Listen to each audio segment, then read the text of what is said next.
आप सबों को मेरा जय मसीह की। और मुझे बड़ी खुशी है कि मैं फिर से आपके सामने आज एक और संदेश के साथ हाजिर हो सकती हूँ। I am very happy to be here present with another message from the Word of God. And today I have taken Revelation 3, the Church of Laodicea, the church that makes God very sick. Lukewarm church we call it. सर्द गरम, ना कि ठंडा है ना गरम है। इसलिए जो है परमेश्वर कहता है कि इस चर्च से जो है उसे जो है अच्छा नहीं लगता इस चर्च के बारे में बात करते हुए।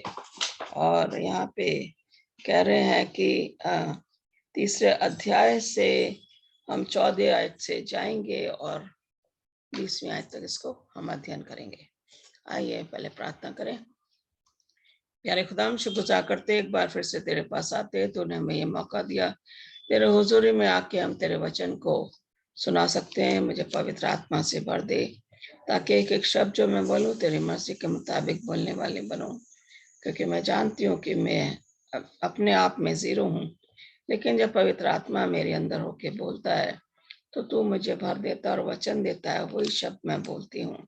तेरा धन्यवाद हो मुझे ये संदेश देने के लिए, और जो लोग इसको सुने वो आशीषित होने वाले बने।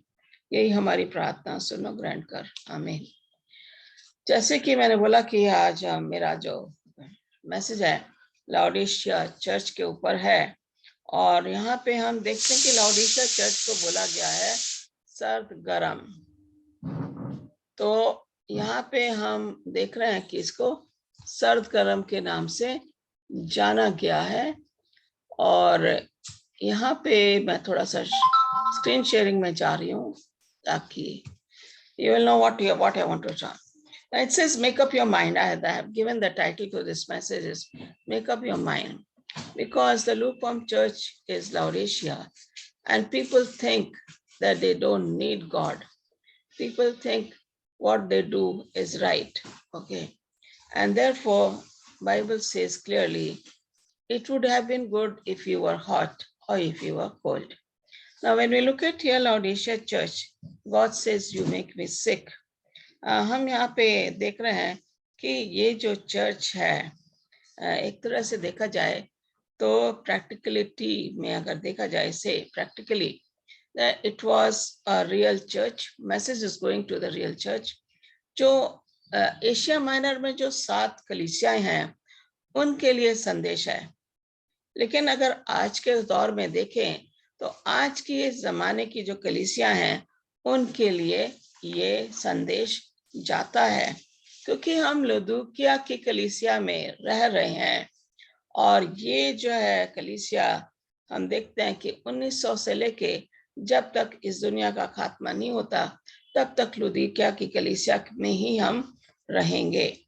तो यहाँ पे अगर देखा जाए क्यों मैंने ये टाइटल दिया make up your mind, why should I make this as a make up your mind? Yes dear members, we need to make up our mind when we think about God and when we go astray from God.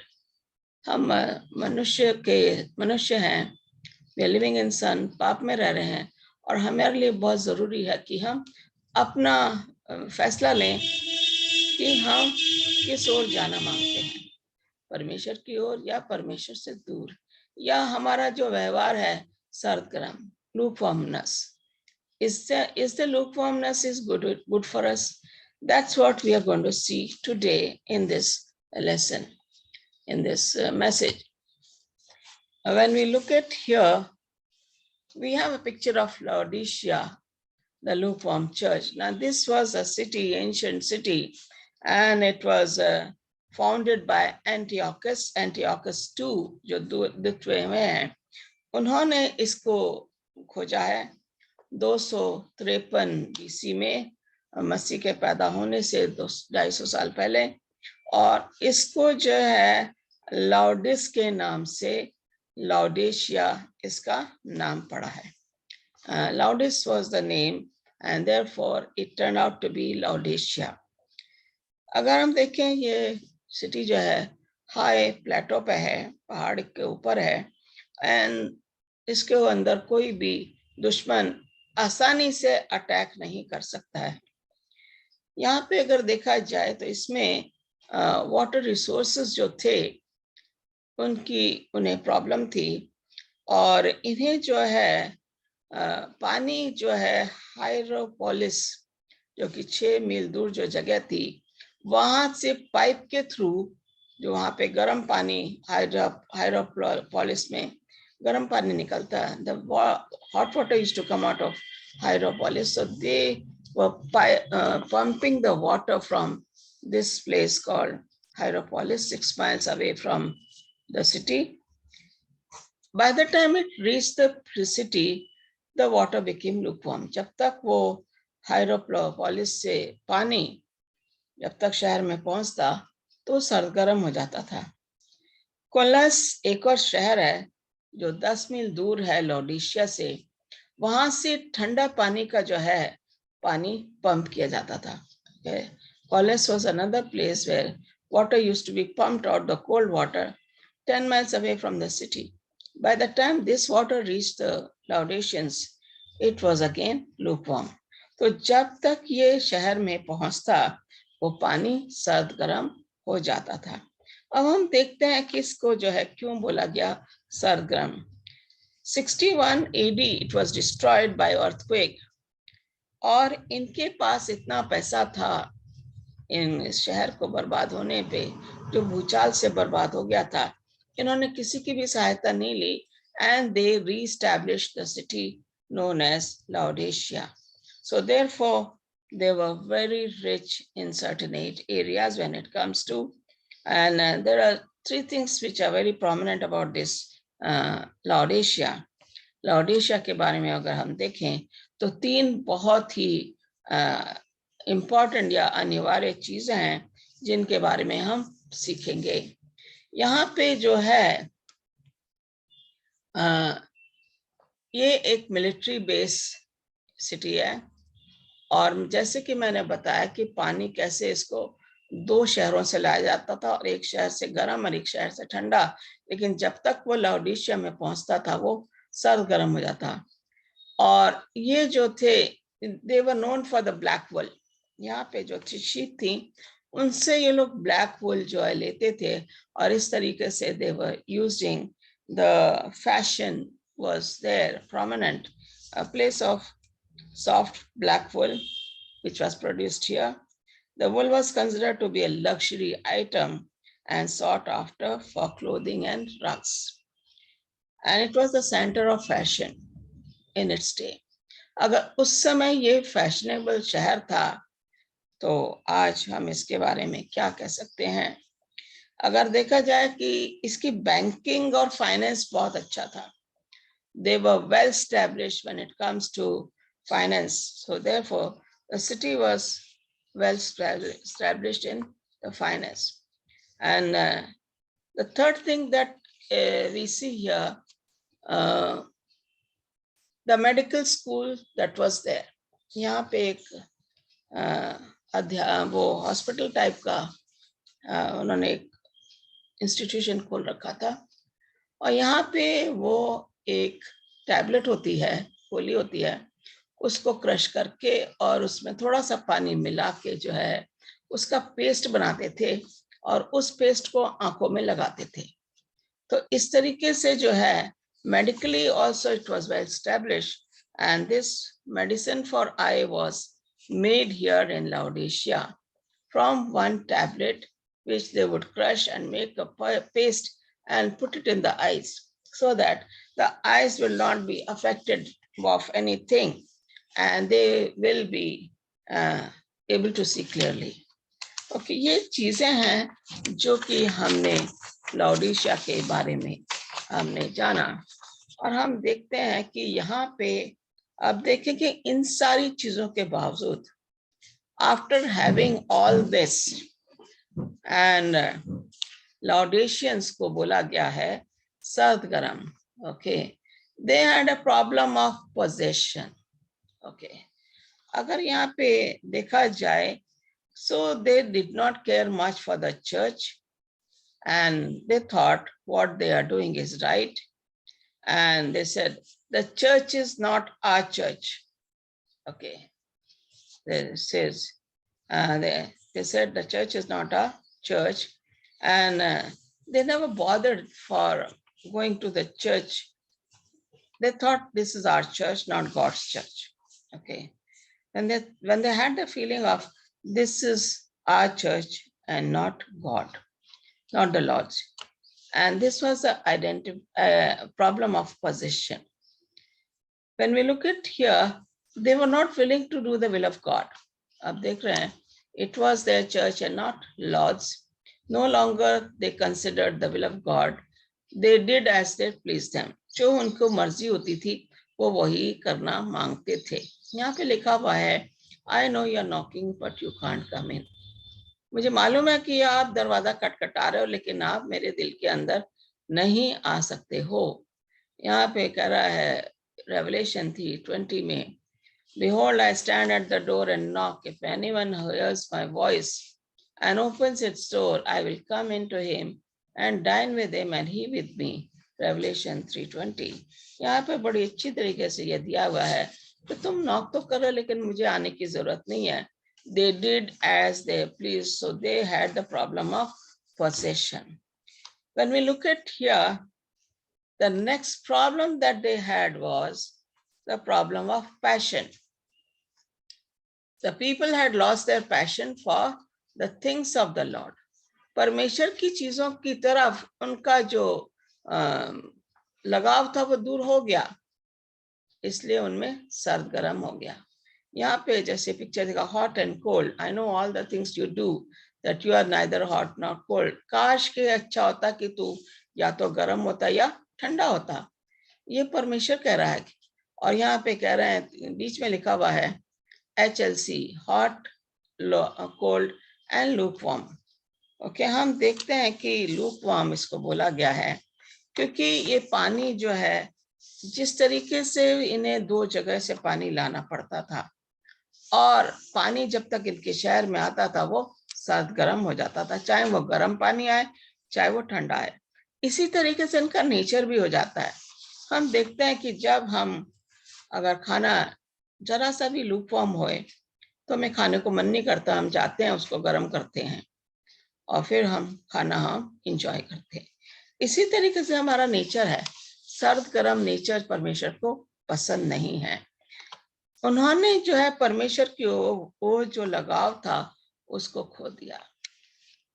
और जब उन्होंने ऐसा खो दिया, हम देखते हैं कि हमारे समय में लोग जो हैं आज भी, आज के जमाने में भी वैसा हो रहा है. These days also we see the same things happening. People are cold, they're lukewarm. They're not willing to bother for anything what the God is doing for them. They go to church for name's sake. This is happening today. आज भी लोग church में जाते तो हैं. People enter the church, take their seat, fold their arms and say, bless me if you can. आप church में जाते हो और जाके अपने हाथ एक दूसरे के साथ ऐसे करके बोल दिया, अगर आपकी इच्छा है तो मुझे आशीष दो. आपकी इच्छा. They never feel the need to go to altar to pray. मैं देख रही थी, मैंने कुछ sermon सुने बिली ग्राम के and Randy Skeet, and there are some more people I love to share. Dwight Nelson, if I'm taking the name correctly, and some of these, I hear some more, like Pastor Doug Batchelor and others. And some of these preachers, they're outstanding preachers. They make an altar call. Altar call जो बनाते हैं यहाँ पे, वो इसलिए देते हैं कि हम अपना दिल परमेश्वर को दें, अपनी जिंदगी को हम क्या करें, डेडिकेट करें. और यहाँ पे जो है ये कह रहा है कि they never feel the need to go to the altar to pray. हमें आगे जाने की जरूरत ही नहीं है क्योंकि हम अपने में संतुष्ट हैं. They never feel a need to testify. ना कभी हमारे अंदर ऐसी भावना होती है कि हम गवाही दें. They never feel a need to do anything. They just go, sit in the church, come, go back to their homes.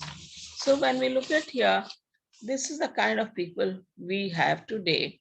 और मैं इसलिए नहीं ये आपको बता रही हूँ कि आप कुछ रिस्पॉन्स करेंगे, लेकिन मैं इसलिए बताना मांग रही हूँ कि परमेश्वर चाहता है कि आज भी लोग जो सर्द गर्म नेचर है जिनका, वो उस स्थिति से बाहर निकल कर आए और ये समझें कि परमेश्वर ने उनके लिए क्या किया, परमेश्वर क्या कर रहा है। हम देखते हैं the people they believe, right, they come in and out of the buildings, they are indifferent. कोई हमारा मतलब ही नहीं होता, हम कोई हमारे अंदर कोई फीलिंग ही नहीं होती किसी के लिए। तो जब हम देखते हैं तो they don't care for the people.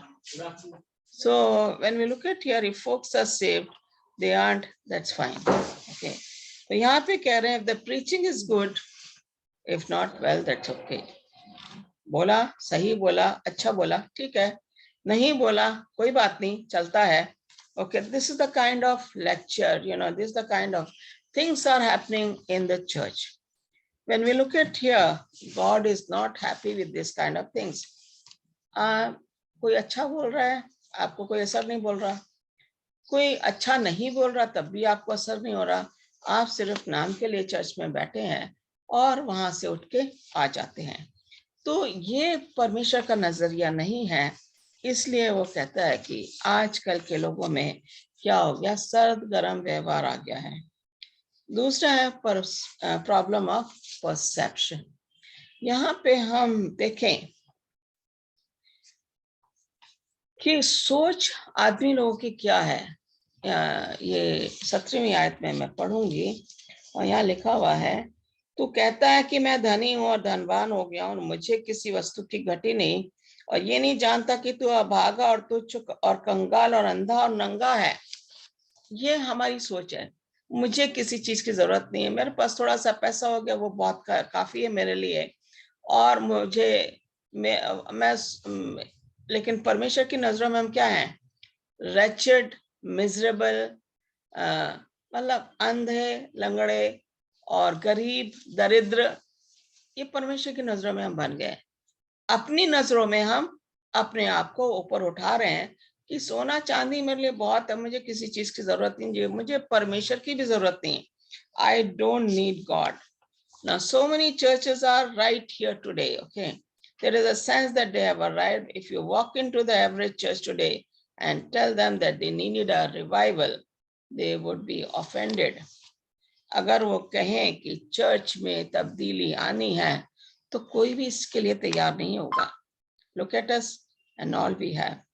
We are doing fine and we need nothing. तो यहाँ पे कहना हमें किसी चीज की जरूरत ही नहीं, क्यों हमें रिवाइवल चाहिए, क्यों हमारे में अंदर परिवर्तन आना चाहिए. लेकिन परमेश्वर चाहता है कि हमारे अंदर परिवर्तन आए, वो सर्द गर्म भावना जो हमारे अंदर है वो आए. ये कह रहा है प्रिस्क्रिप्शन क्या, दवाई क्या है, जीसस क्राइस्ट इज द आमेन. हम प्रार्थना करते हैं, आमीन बोल देते हैं. आमीन का मतलब है जैसे हमने चाहा है वैसे ही हो जाए.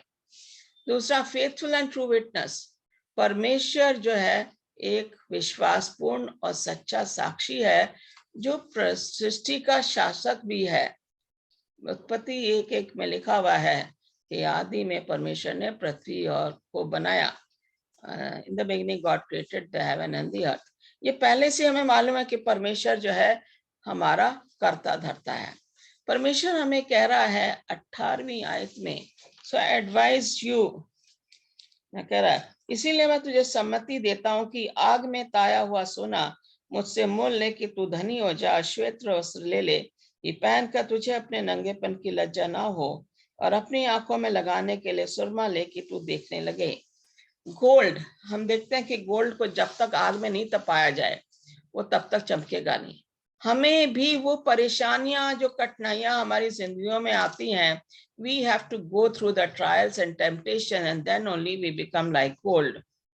White garments, दूसरा बोल गया, white garments is the righteousness that God wants to give us. उसकी पवित्रता का लिबास परमेश्वर हमें देना मांग रहा है. Ointment for the eyes so you will be able to see. हम देखते हुए भी हम अंधे हैं, ये है हमारी धार्मिकता. वो धार्मिकता परमेश्वर हमें दे रहा है. जब हम उसके वचन को पढ़ते हैं तो वो हमारी आंखों के लिए एक सुरमे के द्वारा काम करता है। फिर हम मसीह को समझने की कोशिश करते हैं और उसको समझते भी हैं। As many as I love, I reprove and chasten, be jealous and chasten, be jealous, therefore, and repent. Behold, I stand at the door and knock. परमेश्वर कह रहा है कि मैं जिनसे प्रेम करता हूं उन सबको उल्हाना और ताड़ना देता हूं, इसलिए सरगर्म हो, मन फिरा। Repent and turn to God. पश्चाताप कर और परमेश्वर के आवाज को सुन। यही परमेश्वर चाहता है कि हम ऐसा करें। The Lord your God is God, he is the faithful God. परमेश्वर शुरू से, जब से इस दुनिया की सृष्टि हुई है, वो हमारा परमेश्वर है, हमारा विश्वास है और हमारा ईमान है और हमें उसके ऊपर ध्यान लगाना चाहिए।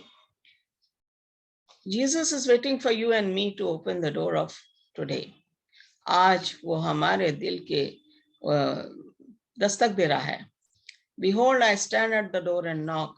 If anyone hears my voice and opens the door, I will enter into house and dine with him and he with me. आज वो कह रहा कि आपके पास समय है, आप मेरी आवाज को सुनो। आपके दिल पे मैं दस्तक दे रहा हूं ताकि मैं आऊं और आपके घर में आपको आशीषित करूं, ताकि आपके घर में खुशियां मनाई जाएं। यही यीशु मांगता है कि हम करें। क्या हम ऐसा कर रहे हैं? यहाँ पे कह रहा है कि देख, मैं द्वार पे खड़ा खटखटाता हुआ हूँ। यदि कोई मेरा शब्द सुन के द्वार खोलेगा तो मैं उसके पास भीतर आके उसके साथ भोजन करूंगा और वो मेरे साथ। भोजन करने का मतलब है परमेश्वर के वचन को पढ़ना। परमेश्वर के वचन से हमें शांति मिलेगी, तृप्ति मिलेगी। मन की तृप्ति वो हमें देना मांग रहा है हमारे अंदर आने के लिए। क्या हम इस चीज के लिए तैयार हैं? ये कह रहा है, जो जय पाए मैं उसे अपने साथ से अपने सिंहासन पर बैठाऊंगा, जैसा मैं भी जय पाकर अपने पिता के साथ उसके सिंहासन पर बैठ गया।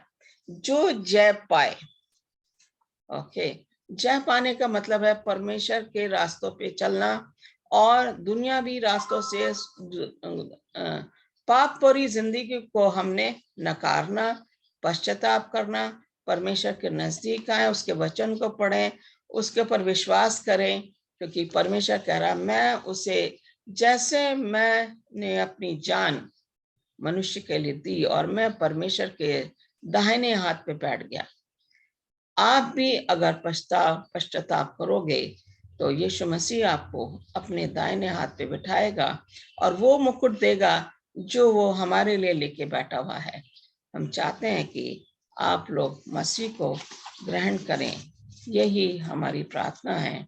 एक प्रार्थना करेंगे। प्यारे खुदा, हम शुक्रगुजार करते हैं, एक बार फिर से तेरे पास आते हैं। तूने हमें ये मौका दिया कि तेरे नजदीकी में आके, तेरे पास हम आके तेरे वचन को सुना सकते हैं, लोगों में बांट सकते हैं। होने दे कि लोग इसको सुने और तेरे वचन को सुन के आशीषित हों और ये वचन वो अपने तक ना रखें, बस से दूसरे लोगों में पहुंचाने वाले बने। हम चाहते हैं जो बीमार है उनके ऊपर अपना चंगाई का हाथ रख, ताकि वो चंगे होके तेरे नाम की गवाही दे सके। उनके परिवारों पे को आशीषित कर। प्रार्थना जो है, जो तेरे रास्ते से भटक गए, जो चर्च छोड़ के चले गए, कलीसिया छोड़ के चले गए हैं, जो सर्द गर्म जिनका नेचर, हम चाहते हैं कि वो सही ढंग से वो सर्द गर्म नेचर छोड़ के तेरे नजदीकी में आए, क्योंकि तू चाहता है कि वो तेरे घर में प्रवेश करें और जो तूने उनके लिए मुकुट रखा है वो उसको पहने। यही हमारी प्रार्थना है। इसको सुन और कबूल कर, तेरे प्यारे बेटे यीशु मसीह के नाम से मांगते हैं, आमीन, आमीन। फिर से मैं हाजिर होंगी एक और मैसेज के साथ बहुत जल्दी, और मैं चाहती हूँ कि ज्यादा से ज्यादा लोग इसको सुने और आशीषित हों। God bless you.